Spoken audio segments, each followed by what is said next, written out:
Anytime we're seeing something we don't like in one another, like if I see something that you are doing that I'm like, I don't like that, that annoys me, or I'm scared of that, or I'm frustrated, or whatever, it can always be traced back to something that lives within me. Yeah. And that's like the fear of what it means about you. Exactly. It's like a recognition of our not enoughness in some way, you know, like it might even validate that for me. You know, what's coming through right now is like so many people have this like, I'm not enough wound. Yeah. I don't even think it's about not being enough. I think it's about not being right. This is like coming down to like, I can feel the like base layer ancestral survival. I imagine I can feel the code in that by just having this conversation, which is like, if I do it wrong, I will be abandoned by the tribe. And if I'm abandoned by the tribe, it means death. Yeah. So if I show myself all the way and I'm not right, and the tribe doesn't accept it, the other doesn't accept it, death. Today's episode is very special for me because not only is it my first guest, but I'm bringing on Taylor Tosczak, who is one of the most incredible life coaches I've ever met in my entire life. And she happens to be my life partner as well. So we get into a really juicy episode about intimacy. And in this field, she and I have dug really, really deep within our relationship. We don't leave stones unturned. We don't shy away from the challenging conversations. And every day is like a mini ayahuasca session in this relationship. Even though our relationship is still in its unfolding, we have the courage to go really deep. And that depth has given us a degree of understanding and wisdom that I'm very excited to share with all of you who tune into this podcast. We uncover topics like intimacy and how by becoming more intimate with life, we really expand into a very full and rich experience of life. So sit back and enjoy as Taylor and I dig into some very, very juicy and deep topics here on the Hard for Life podcast. You are listening to the Hard for Life podcast with Thomas Scott. Hi. Hi. Welcome. Thank you. Happy to be here. I'm so grateful to have you on the second episode of the Hard for Life podcast. Yeah. So you're my first guest, and it's only fitting that I have my life partner as the first person to come on to my podcast. Yeah. And as my partner, you've chosen to go on this journey with me. And I feel like this journey every day that you and I are in is a little bit like an ayahuasca ceremony in a good way. And before we dive into the questions on this podcast and get into some of our stories and things we've been through, I would love for you to share a little bit about yourself and just what you do to give the listener some context. Okay. Well, my name is Taylor Tosczak, and I'm a somatic life and relationship coach. I've been coaching and mentoring women for about 6 years now. I started my journey of personal development and healing after, getting certified as a personal trainer and kind of being on the trajectory of the 9-to-5, the stable relationship, what everybody else kind of expects of you.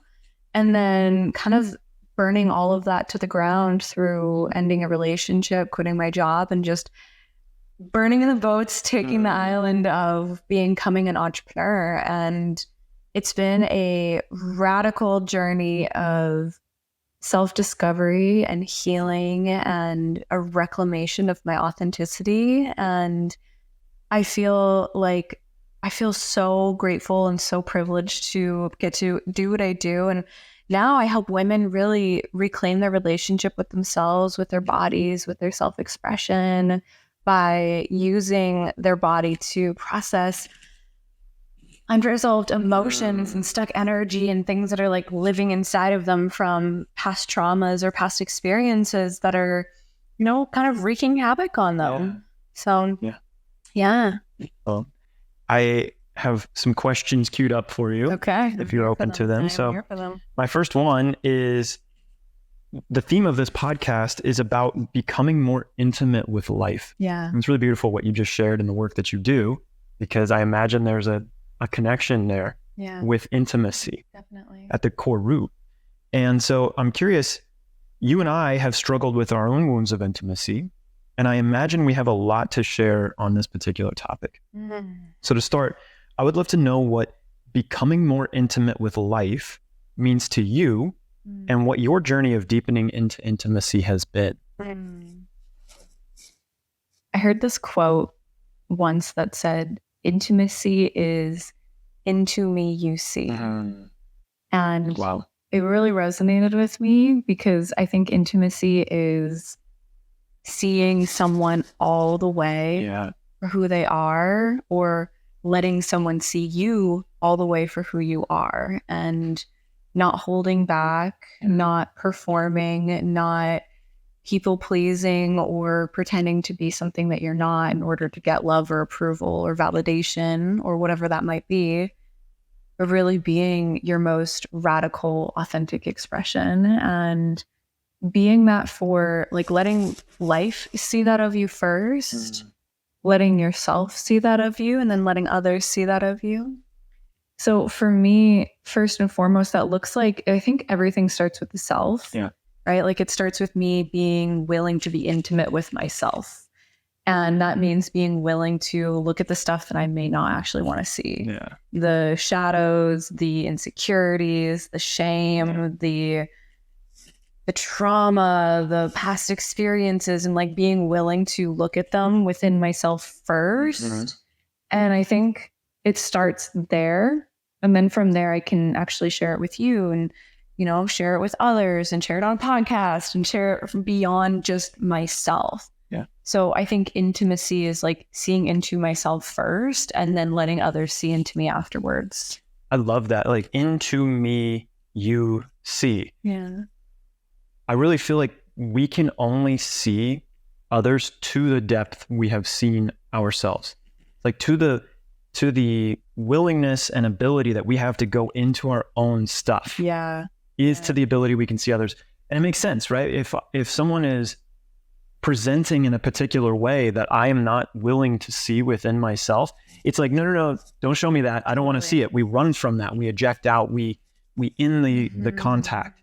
And oftentimes, to the degree that someone else is willing to be intimate, I've found in my own life, it can end relationships. Like a level of intimacy can trigger somebody so much in their own stuff that they're not willing to process or see themselves in, that they run.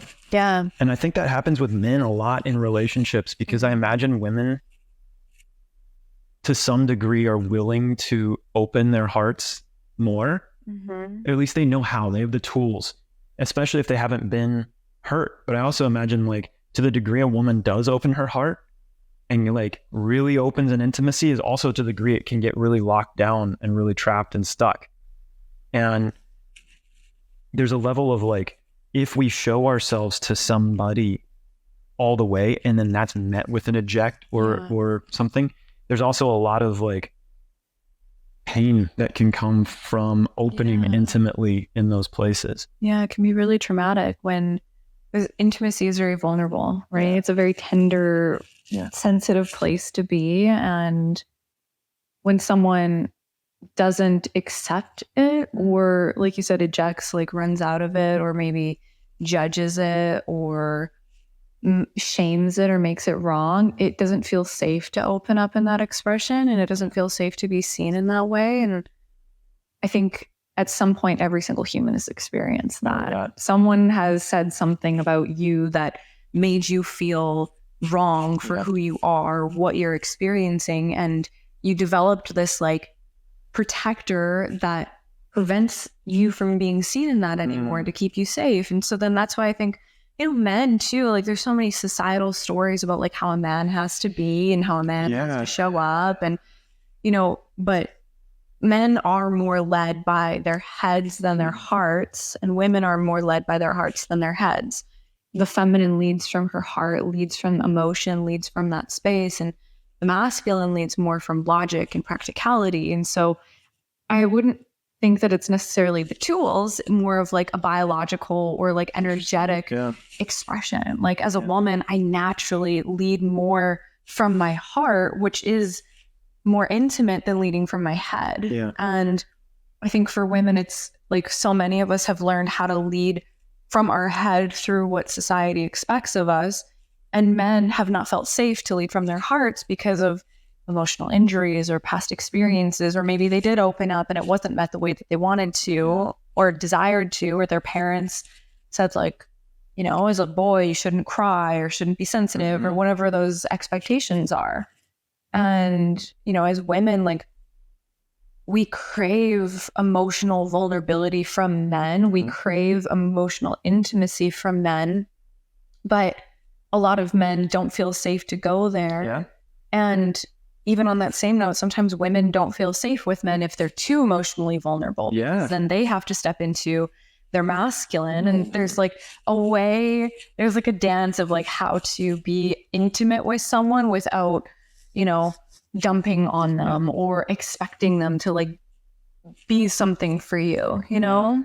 I think men crave that level of deep intimacy as well. At least I know I do. Yeah. And I imagine there's other men like me out there. And it's really just a level of, we struggle on how to like go there. Yeah. You know, and that's where we often eject. And as men, it's like, you shared what eject means yet?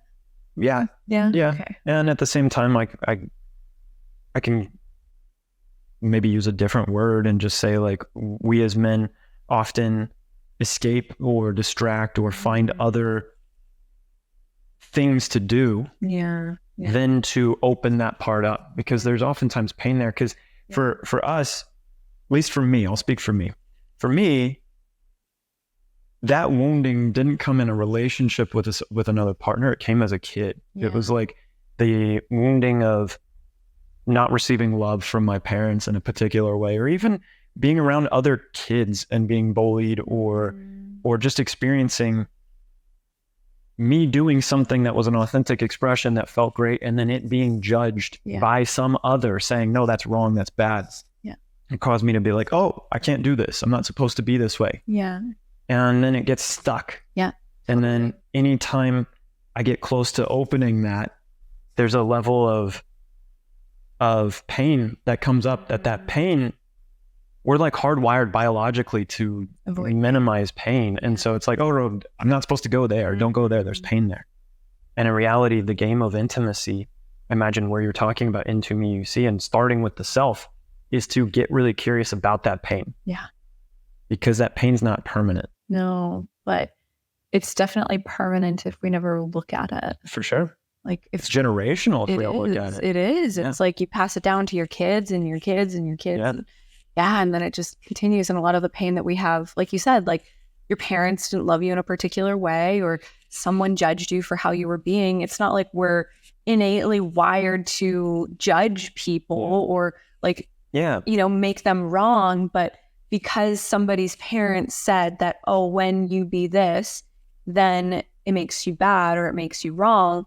Well, that's a belief code now in that child that then projects it onto you. And then you're like, oh, this is bad, this is wrong. And you continue to pass it on up until the point someone's like, why is this wrong? Why is it wrong? Why is it wrong? Like, who said? Those parents got that code from their parents. Exactly. Their parents got, who knows when it started, but you can see how this shit gets passed down through family lineages and through societal structures and things. Culture and everything. So that leads me into my next question, which is, what do you think holds couples back from way deeper levels of intimacy? I think like the umbrella answer to that would be fear. Fear. And then there's nuance to it, right? Of course. It's like, could be fear of rejection, fear of abandonment, fear of betrayal, fear of judgment, whatever the fear is. But I think that the umbrella answer to it would be fear, like fear of sensation, fear of pain, fear of non-acceptance. Like a fear of something that doesn't necessarily feel good. So it's safer to not go there than it is to go there and potentially find out what could happen. And it's like the ego's protective mechanism that's like, oh, if I share this thing with them, or if we go to do this thing, or if this thing happens, it means boom, boom, boom, boom, boom. And there's like a whole storyline. And we've experienced this ourselves too, is like, oh, if we do this way, then it means this about us, or it means this could happen, or it means this. And like all of the mental stories about what that thing means. And the mind has just created all these scenarios that creates all these fear sensations in the body. And it's like, I don't like the way this feels. So I'd rather not go there. Yeah. It's beautiful because even in this podcast and asking these questions, I can feel my nervous system starting to like, we're going there slowly. Yeah. And for me, I align with fear, but the fear is more internal. It's not a like worried of the external projection. That's the shallow surface layer fear for me. The deeper fear is seeing aspects of myself that I'm like, can I love this about myself? Because it always comes back to the self. Always comes back to the self. Anytime we're seeing something we don't like in one another, like if I see something that you are doing that I'm like, I don't like that. That annoys me, or I'm scared of that, or I'm frustrated, or whatever. It can always be traced back to something that lives within me. Yeah. And that's like the fear of what it means about you. Exactly.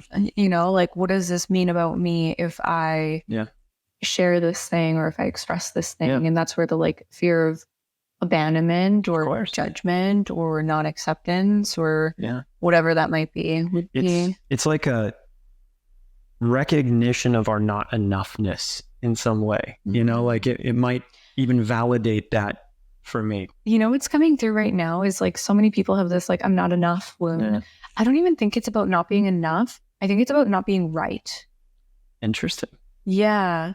Like everyone feels like I'm not enough, but enough is like a quantifiable thing.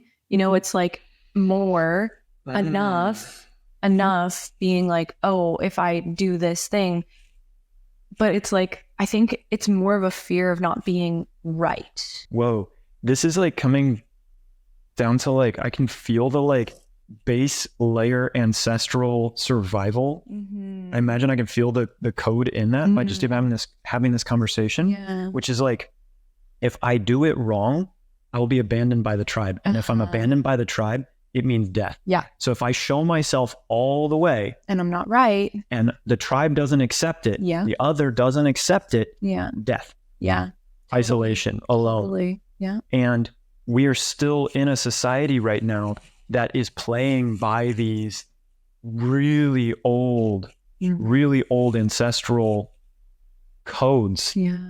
Where I think some of the game is realizing the safety of intimacy now, because we've reached a level of abundance in society where like, it's not that I'm going to miss out on the hunt and I'm not going to get any food.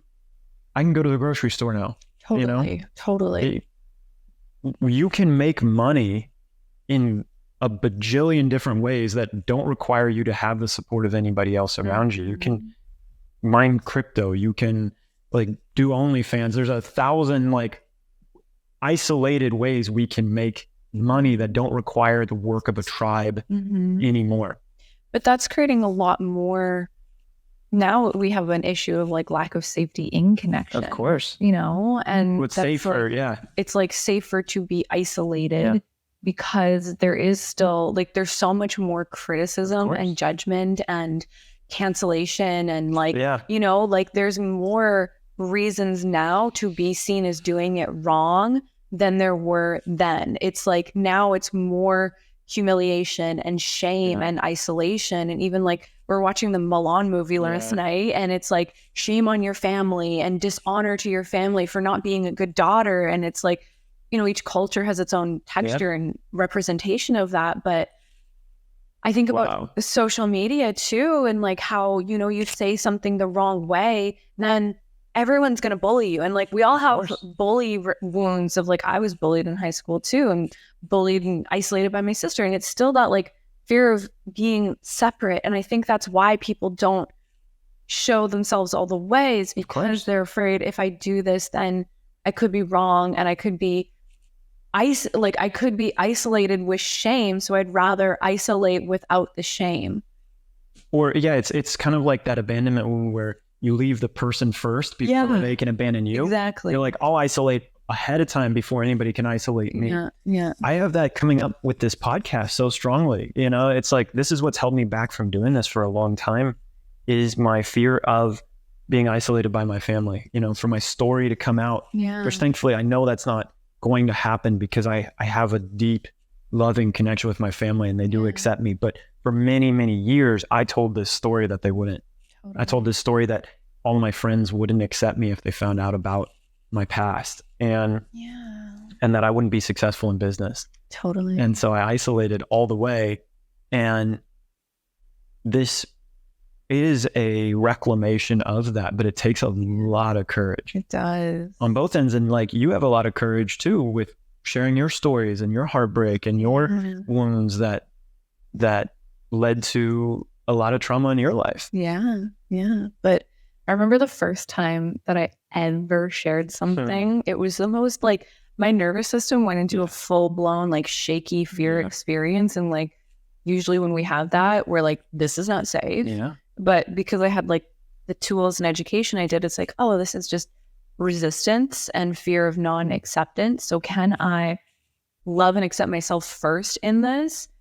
And then it doesn't matter. And I don't mean it doesn't matter, because I think some people are like, I don't care what anybody thinks of me. It doesn't matter. And it's a little cold-hearted, protective. But there's like if I can accept myself in this, then even if somebody doesn't accept me in this, that's okay, because I accept me. Yeah. And that's so like intimacy with self then can be like exuded into other. And there's like this, if I'm safe and accepted through me, then I'm not seeking it externally. I'm not wanting the world to approve of me because I've approved of me. And then it's not like a isolate from everyone. So I'm like not needing to be approved upon, but it's like, I found that security within myself first and foremost. And then anything after that is like an amplification of what's already within. Yeah. And I imagine you get to see it mirrored back to you in all that's happening. 100%. Clients are being more vulnerable with you. You have more people attracted to you. There's more people who are like, I've been feeling these things inside me for so long. Yeah. Finally, someone has the courage to speak about it. I resonate with that. I want to be in their energy. Yeah. And that helps us not feel alone. Exactly. And I think that's the thing that like is so beautiful about the time that we live in right now, is that you can be vulnerable, and that vulnerability is hopefully met with more vulnerability and not more pain and shame and judgment. And even if it is, those aren't your people. Exactly. Because there's people out there that will. So what has being in relationship taught you about yourself? Oh my God, this is such a loaded question. So much. Fucking everything. Related to intimacy specifically. Yeah, like we could talk about emotional intimacy. We could talk about sexual intimacy. We could talk about spiritual intimacy. We could talk about psychological intimacy. You know, like what have I seen? Like I live by the belief that relationships are a mirror and that you will see yourself through that relationship. And that doesn't mean that like this person is you, but also at the same time, this person is you, because we're all one, and everyone is just an aspect of consciousness. Everyone is a reflection just of you that you're experiencing yourself through. And that can be a triggering thing to hear, but also at the same time, it just shows you more of yourself. And what I mean by that is, you know, I have attracted men into my life that psychologically, emotionally, verbally, sexually abused me.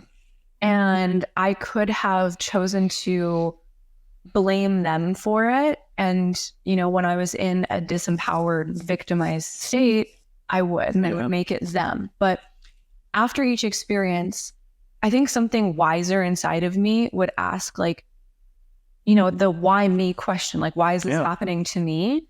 And the deeper that I allowed myself to ask that question, the more I realized that I was choosing those people, because I was also choosing to, say, abuse myself, abuse my body, abuse myself. Like the thoughts that I would think about myself were not loving.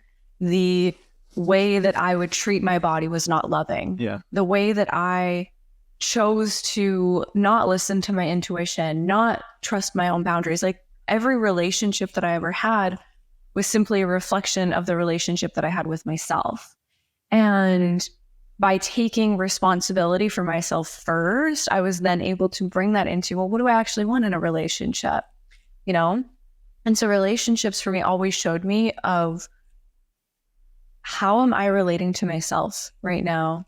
Like, do I feel worthy of true, genuine love? Yeah. Do I feel good enough or worthy enough for loyalty and honesty and commitment? Am I willing to trust my intuition and speak up for my needs and ask for what I want? Am I willing to communicate my boundaries, my no, my yes, and actually speak that on behalf of myself? Awesome.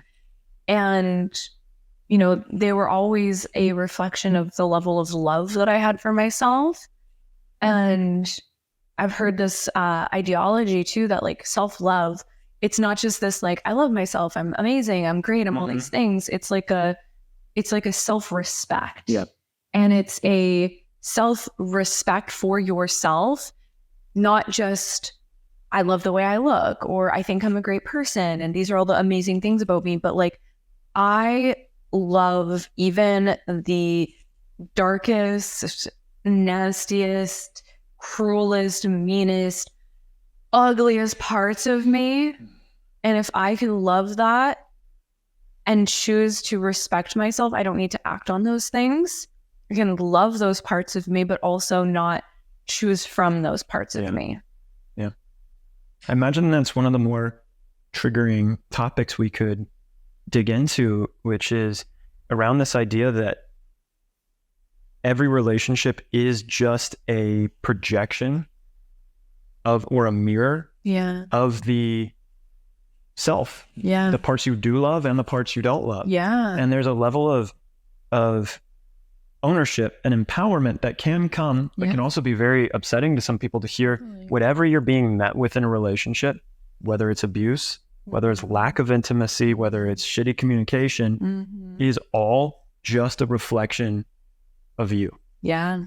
And those reflections come about from a deepening intimacy with ourselves. So as we start to notice these patterns that are showing up in our relationships, we can actually look deeper within ourselves if we own that. And it will keep it from happening again. Yeah. Because without fail, if I'm being met by a partner who's doing something that I don't like, if I have not gone inward enough to find where I am attracting that into my life, where I am to blame, where I can look within myself and say, this wound causes me to accept this type of behavior. Yeah. This experience causes me to treat people this way, and I didn't even see that I was doing that. Yeah. These other things, all of that is going to keep coming in with the next partner and the next partner and the next partner until we are willing to look at it. Yeah. And so relationships to me are a path of self-discovery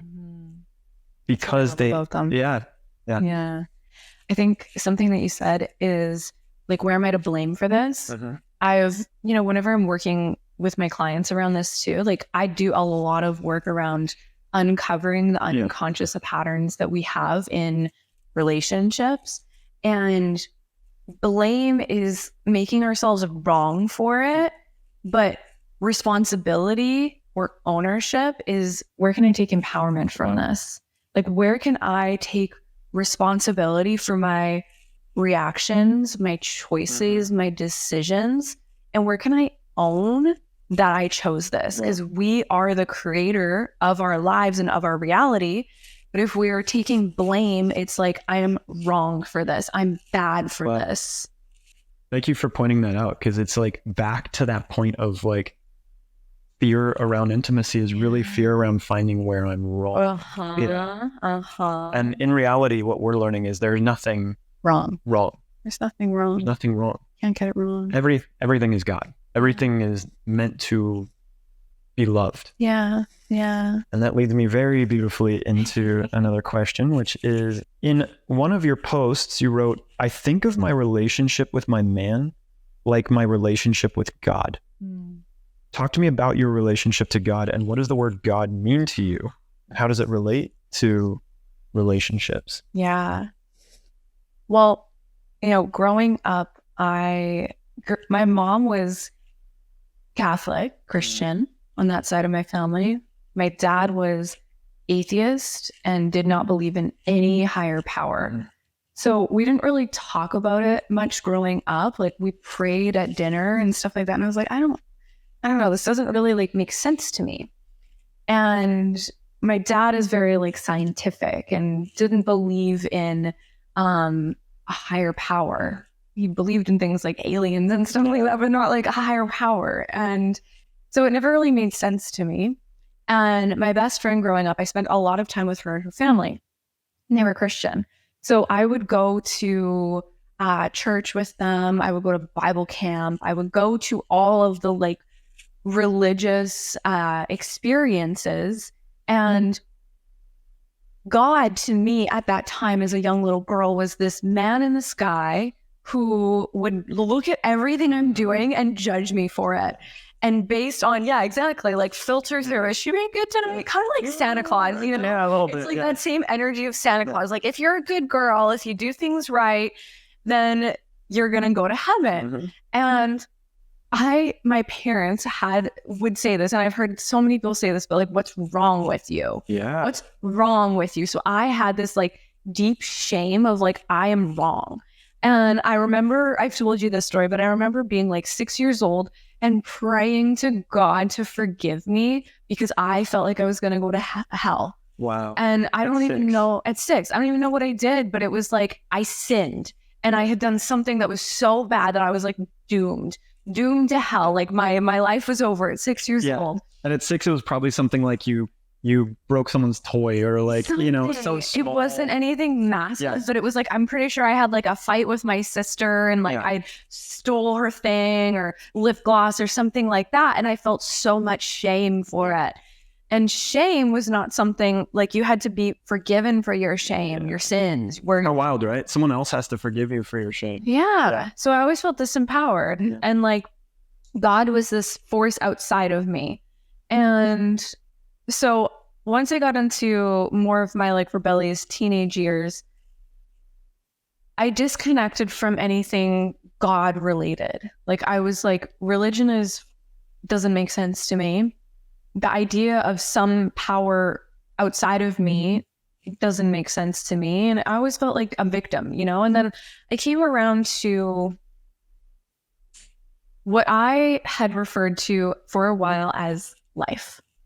Just life. For me, that word was very powerful. Life. Then that allowed me to feel connected with something beyond just my own self. Yeah. I felt life. Plants, water, air, sky, birds, people. That to me is now what I feel is God. Life. Everything around me is God. I am God, the camera, you, the birds, the sky, the trees, the everything. It's when you watch the movies and you can feel the connection with the air and with the water and with the wind and everything that moves through you. To me, that is God. And God is serving life. God is life. Life is God, and God is life. It's everything that's just continuous evolution and creation, and life supports life. So life supports that in which supports life. So as long as I'm supporting life, I am supported by life. Yeah. And so that to me is my relationship with God is, am I supporting evolution? Am I contributing to evolution? And as long as I'm doing that, I am in relationship with God. And one of the first connections that we ever had was through the field of prayer. Yeah. And you said something really beautiful to me. This was the thing that he said that I was I'm curious about this guy. At this time, I was healing my relationship with God because I still had this victim mentality that if I did something wrong, I was going to have a terrible next life or whatever it might be. And you shared with me, because prayer to me felt like this, like, God, forgive me. I have done something wrong. Please forgive me. And it was like this like a power dynamic, like there's a power dynamic there that like something has power over me and I am powerless compared to it. And so you shared with me that prayer is a conversation with the universe or a conversation with God. And it's a relationship, right? It's reciprocity. It's synergistic. There's a flow between you and me. And that flow is a relationship. And in a relationship, there's synergy, there's union, there's like a connection that's like you and me are not above or below one another. There's like a we're together in this. And seeing this conversation with God as like, what do you need of me and what do I need of you? And how can we support each other? Yeah. And so I used to have a very disempowered relationship with men, that they had power over me, that I didn't have choice, that it was just happening to me, that something could be taken away from me, or that I owed something to them. I owed my body. I owed myself. I owed something to this thing. And I was just there for it. It wasn't there for me in the way that I needed it. Wow. And so that led to a lot of people pleasing. It led to a lot of bypassing. It led to a lot of like disregarding of myself and just allowing myself to be used. And through healing my relationship with God, I was able to also heal my relationship with men. For example, you, right? Yeah. And I also see my relationship with God and men so similar, because if I'm asking God for something, where am I trying to control how that happens, right? If I'm asking God for something, or God is asking something of me, where am I not trusting? Where am I not surrendering or letting go? Or where am I needing to be right about something? Where am I being selfish in the experience? Where am I just making it about me? What do I want? What do I want? What do I want? And screw you. Mm-hmm. Or on the flip side, where am I making it that you're more important than me and I am less important than you? And a few other things, like all these questions that I asked in that post really allowed me to see, like, where am I in a distorted power dynamic with either men or with God or even with money? Wow. Yeah. This conversation about God is, I imagine, another layer of intimacy. Yeah. Because it's something that's really personal, like our own connection. And it's one that gets judged externally quite often, because so many people have a team. So many people have a side they're playing for, and they're so connected to their team being right. Wars have been fought about this in the past. Yeah. People have been murdered for this. So back to that being wrong thing. It's like our relationship with the universe, with God, with whatever the higher power is something that is sometimes scary to speak about. Yeah. And we can see that in the world around us right now, because people aren't wanting to talk about these types of things. Or if they do, there's a lot of judgment that comes from it.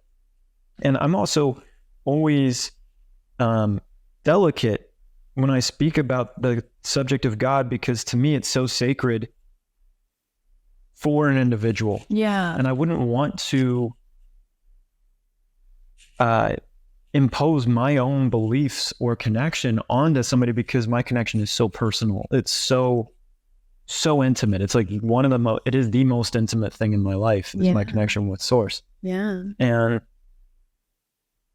it's also a way of, like, a really beautiful filter for me to find the people that are really aligned with me. Because when I do have the courage to speak about it, it's like you and I, day one, we met, 15 minutes into the conversation, I dropped a little thing and you're like, I want to learn more. I was like, my people, Whereas if I had held that back because of fear, totally, we wouldn't have known. Yeah. And we have such deep alignment on this. And I too was raised religious. At least I was raised fully Catholic, very, very hardcore Catholic, and very indoctrinated through that. There was a lot of conditioning associated with the way I was brought up with religion. And it led me to go the complete opposite direction, when I was like, fuck all of this stuff. Yeah. it's a control mechanism. Yeah. And it's something that people are using to manipulate me. And that disconnected me from my own truth and reality and things. And that disconnection led me to such sense of loss. I was such a nihilist. I went down the route of a whole bunch of existentialist philosophy that led me to a very deep depression, because down that path, the universe is meaningless. Life is meaningless. We're just a tiny speck in the middle of a inky black nothingness that my life will have no consequence on ultimately and forever. Sad way. It's very sad experiencing life. And that, when we die, nothing, it's nothing. Yeah.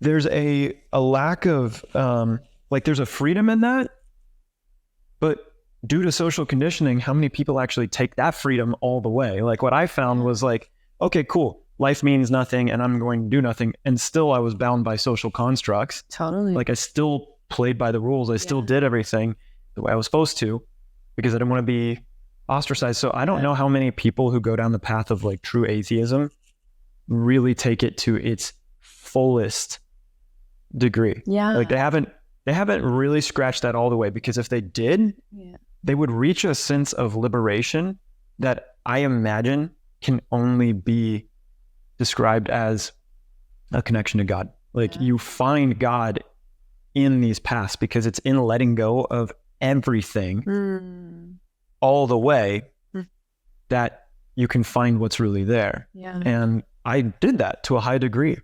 And that led me back to God. Like I went atheist for many years until I did plant medicine. Yeah. And instantly, it's pretty interesting. I know a lot of people who've done plant medicine and were highly connected right after. And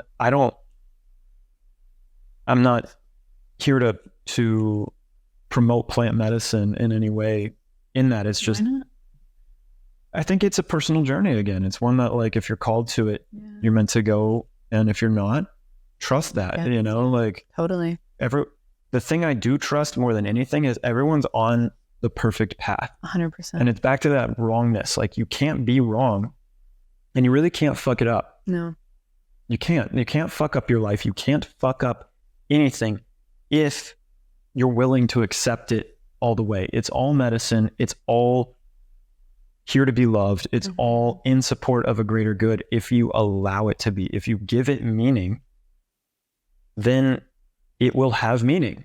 Yeah. And in giving it meaning, it can be used to serve. It can help other people. It can help the planet. It can help you. It can help your family. It can help your relationships. Yeah.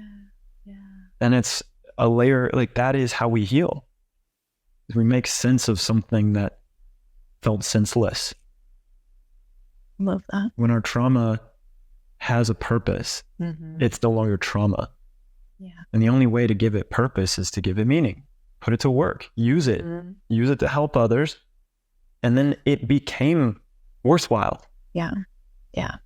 I think that's where a lot of people who maybe go the atheist nihilist path get lost, is that they don't have a sense of purpose or meaning. Yeah. So it's just very alone and somewhat destructive, because it's like, what's the point? For sure. I know a lot of people, and even myself, when I was very disconnected, was like, what's the point? It doesn't matter anyway. Yeah. So let me just burn it to hell. Yeah. So on your most recent Instagram post, you spoke about having a heart wall, and that your heart wall is blocking you from making more money. I'm curious what a heart wall is and how it's related to intimacy. Wow. So first, a heart wall is a protective barrier, protective wall, protective mechanism around the heart that we unconsciously, like not choosing to do this, but that our ego forms whenever we've experienced some form of trauma, shock, rupture, pain. And you can feel when you have one, right? Like you can feel that there's like a tightening, almost like I gotta like close off a little bit. It can feel a little bit spiky. It can feel really tight. And, this is when you get deeper into the world of somatics and getting curious about like the energetic texture of each person's heart wall, you find out what created that or what's creating that. And so a heart wall is something that essentially closes our heart off to feeling deeper love, deeper connection, deeper intimacy, deeper vulnerability, and really emotional experiences. And I found through my own journeys, a lot of it came from shame, from mistakes that I made, from traumas that I made. It came from a lot of like self-judgment, actually, for me more than anything. And I recognize that like through my work with myself in this field and my work with clients is that the heart wall is what actually blocks us from feeling open and receptive and trusting of ourselves and of life. Yeah. So it's our magnetism, right? Like we know I have a membership called Magnetism, and the heart is this like magnetic energy. It actually like you can feel the energy of a person's heart. It's what makes you want to move towards them because you can feel the essence of their truths, of their uniqueness. Like each person's heart is so individual, and each person's heart goes through emotions and experiences that either expand it and open it up or close it off. And, you can see in people in different points of our lives where your heart might be closed off and you're kind of like numb or disassociated or disconnected or just hard, cold, right? Like you've heard cold-hearted people. Uh-huh. And it's usually when there's not a connection, and that's actually a heart wall, right? So a heart wall is individual based on the texture of a person's trauma and life experiences. So for me, it showed up as times as like spikes, right? Like, don't come near me. Kind of like a little hedgehog that was like, no, don't come near me. And these walls actually have behavior mechanisms attached to them. So in like somatic work and parts work, it's called, this is a protective part that shows up in your heart to keep you safe. It was developed to keep you safe, to keep you protected, to prevent pain. And these parts also have beliefs. So like stories that they tell about certain situations, and they also have behaviors.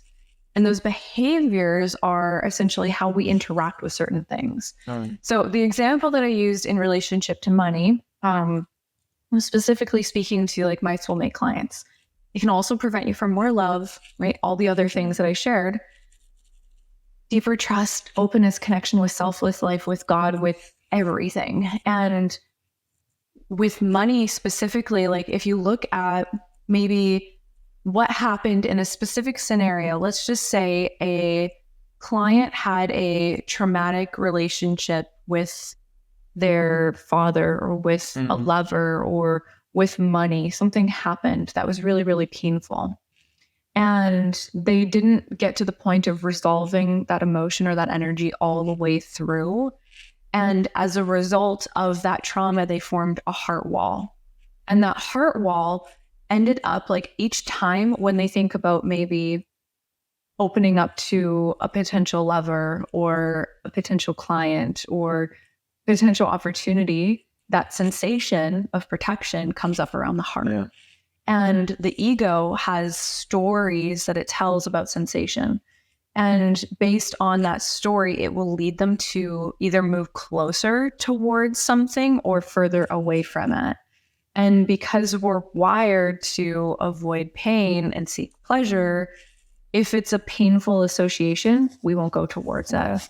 So the way I noticed this showed up with me and my clients is like, I want to, make more money, but if I think about maybe posting my offers and I'm afraid that someone might reject them because I have a wound of rejection, then my mind is like, well, what if they say no? What if they reject me? What if they don't love me? What if they don't accept me? Contraction in the heart wall leads to not taking that action. leads to the patterns of staying in the same place. So the heart wall is it actually oftentimes comes from childhood experiences, complex trauma, acute trauma, like relational trauma that impacts how we show up in relationship to anything else. Relationship to ourself, relationship to our wealth, relationship to other. And it's simply it's a behavior mechanism that comes from a feeling inside of the body. Thank you for sharing that. I am, it's a new concept for me. Yeah. And I'm just thinking about my clients and men in general, and how these concepts like heart wall, on first hearing of it feels very feminine. It's very girly way to like speak about it. And at the same time, I'm like, wonder how a heart wall shows up for me. I wonder how, like, as a man, that's affecting my life. Yeah. And let me feel in. Well, it's definitely like in relation to other men. Yeah. That's where I experience it, is like, it's easy to open up with women. I know a lot of men who have more female friends than they do male friends because they feel safe to be that vulnerable self. But when it comes to other men, there's definitely a like closed off guardedness. Totally. And fear even. I feel shy sharing this story, so it means I'm on the right track. One of my friends, former friends, he was the first man that I really like loved. And I was so scared to love another man, which is so fascinating to me. Yeah. And it's such a like sad state of the world. It was like I had lots of male friends, but we were very like if I would tell them I love them, I was like, I love you, bro. Like very like, not even I love you. Love you, bro. Like I'd say it and then push off, like, get away, and like I would experience that back from men too, like oftentimes. And this friend, one time we were connecting and he was like, I love you, Thomas Scott Hansen. And like it hit me, like at first I was like, fuck you. Like immediately it was like, fuck you. I'm not gay. We're not gay. Like it was like gay. And I'm like I let that thought pass through me. Yeah. And it was like resistance in my heart. It was like, I'd been trained as a boy that loving a man was gay. Yeah. And it like shifted my entire reality in a lot of ways, because I was like, wait, expressing love towards another man, like I thought was wrong. Yeah. And it also like as men, I don't know how many men are going to relate to this. I feel shy. I feel like I'm alone in this idea or expression, but I know I viewed love as like sexual and romantic. There was like a deep, like love equals sex and romance. So of course I can't love another man because I'm not going to have sex with a man. And it, like all of this stuff was tangled in that, which is so fascinating. And I imagine that's how the heart wall was showing up in my life. Totally. And when I finally like opened that, it was like I had one of the best friendships I've ever had, and also painful, like we ended that friendship, and I'm sure I'll share about that at some point, but it made the ending of the friendship much more potent and much more painful, I imagine, for both of us. Yep.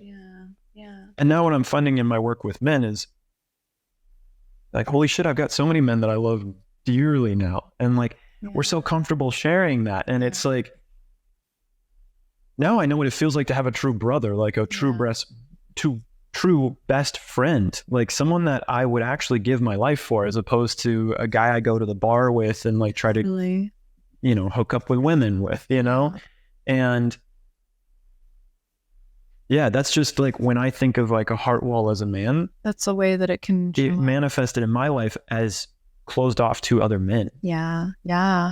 It can be fucking anything. It's all just the story that you have that was like, a painful experience somewhere that there was like a shock to your system, and then a belief was created from that shock. Like that pain created a story, and that might have been like a kid at school that said, you're gay if you say I love you to boys, you know, like whatever it might be, and it just hurt, and it created a protective wall. And it's so layered, and we have so many layers to it.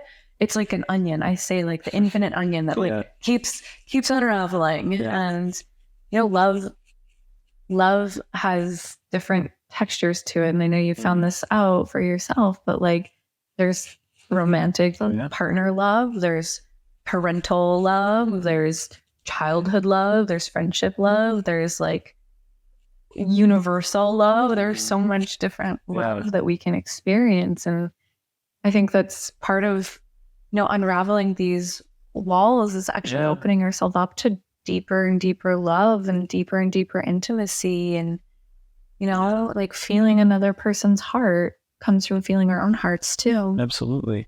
I think that really sums up the gist of this whole concept that we've been talking about really well, because what do you get out of opening these deeper layers of intimacy? Well, you get a fuller and more rich experience of life. Because for me, love was very one-dimensional. It was like I had this box that love was, and if it didn't fit in that box, I didn't need it. Now that that box has opened, love has so many different gradients and feelings and expressions, and my life is much more meaningful because of it. And I can give it to way more people, and the more people I give love to, the more I am finding deep fulfillment. You feel so much more alive in the process. I'm very grateful. So on that note, I feel like we have said enough on what needs to be said on intimacy. I'm curious, is there anything you would like to share with the audience, or is there anything people should know about you? Well, you can find me on Instagram, Taylor Tosczak. My handle is at Taylor the Life Coach. And come join Magnetism. Like, come join me in Magnetism.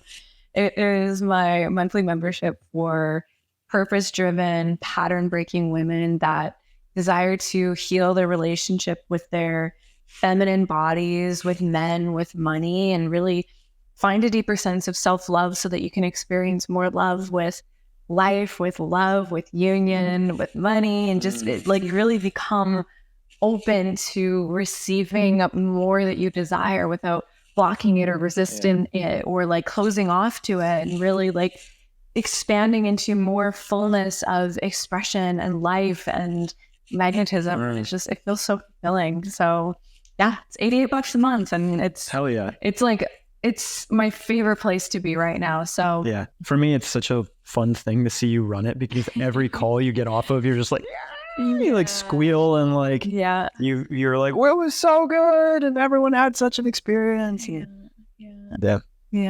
Beautiful. Well, thank you for being on the podcast. Pleasure. Thank you. Can't wait to have you again. And I love you so much. I love you.